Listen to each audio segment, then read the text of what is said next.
مستشفى 357 من اهم المستشفيات اللي موجوده في العالم. مستشفى اتعملت ذاتيا بايدي المصريين. بس سيبكم من قصه ذاتيا دي ونتكلم دلوقتي عن حاجه مهمه جدا في الموضوع ده، الا وهي الدعايه بتاعتها. دعايه 57 من اكتر الدعايه العبقريه اللي موجوده في العالم. وبعد كده جت مستشفيات تانية كتيره بدات تقلد نفس الصيغه ونفس الطريقه زي مستشفى الدكتور مجدي يعقوب. انا هقول لكم ليه. مستشفى كبيره لكن بتخليك تعاطف مع واحد بس هو اللي بيكون وجهة الإعلان. أنا أديلك مثال بسيط. مستشفى كبيرة احنا صورناها وصورنا السراير اللي موجودة بالحالات بتاعتهم بكل حاجة. في النقيض التاني جبت لك حالة لواحد اسمه سيد. سيد ده المفروض ان هو قاعد ومحتاج طرف صناعي. عزيزي المشاهد، انت هتقدر تتفاعل مع الناس اللي قاعدة في المستشفى كلهم ولا هتتفاعل مع سيد لوحده؟ صدقني هتتفاعل مع سيد، بالرغم ان سيد ده شخص واحد بس في منظمه. المستشفى دي مستشفى كبيره جدا جدا، يعني المفروض ان هي تبقى محتاجه اكتر، بس انت بتقول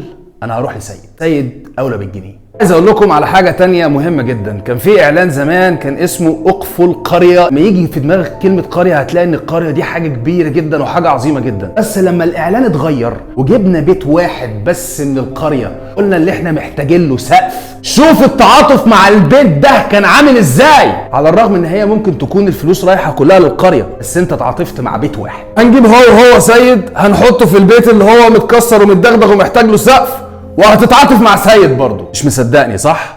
انا هرجعك لحكايه مهمه جدا. اطفال سوريا، كام طفل مات في الحرب ساعتها؟ رقم كبير. كان العالم كله ما تعاطفش غير مع ايلان، الطفل اللي مات غريق عشان كان بيدور هو واهله الملجأ. عرفت ان العالم كله تعاطف مع شخصيه طفل واحد بس، ربنا يرحمهم جميعا. بس اللي انا عايز اكلمكم فيه نظريه معينه. شوف كام طفل غير ايلان مات، لكن الناس كلها اتعاطفت مع ايلان بس. تالك كفايه كلام عن الصغار عشان خاطر قطعنا قلبكم وقطعت قلبي انا كمان. نتكلم على حاجه تانية. في 7 يناير سنه 2015 متهيألي حصل الحادث بتاع شارل ابدو. مش عايزين نتكلم فيه كتير عشان خاطر ده في ناس كتيره بتزعل من الموضوع ده. لكم ان العالم كله خرب، 41 دوله بالرؤساء بتاعتهم راحت التأبين بتاع الحادثه دي.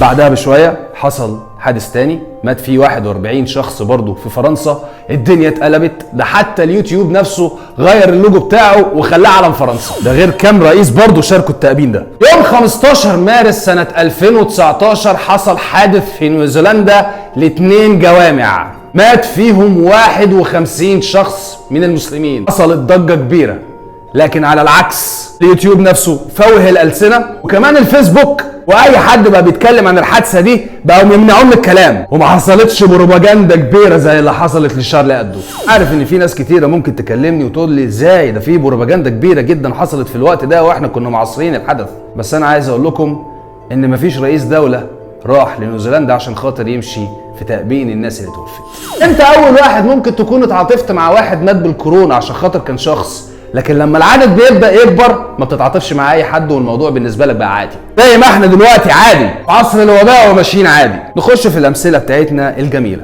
على سبيل المثال مستشفى زي مستشفى ابو الريش، على ما اعتقد ان دي اكتر مكان واحوج مكان مهم جدا يا جماعه اللي انتوا تحطوا فيه التبرعات بتاعتكم الايام اللي جايه. مستشفى ضعيفه ما فيهاش امكانيات، ما فيهاش حجم الدعايه الكبير بتاع مستشفى 57، ومع ذلك فيها اطفال كتير جدا حالاتهم حرجه.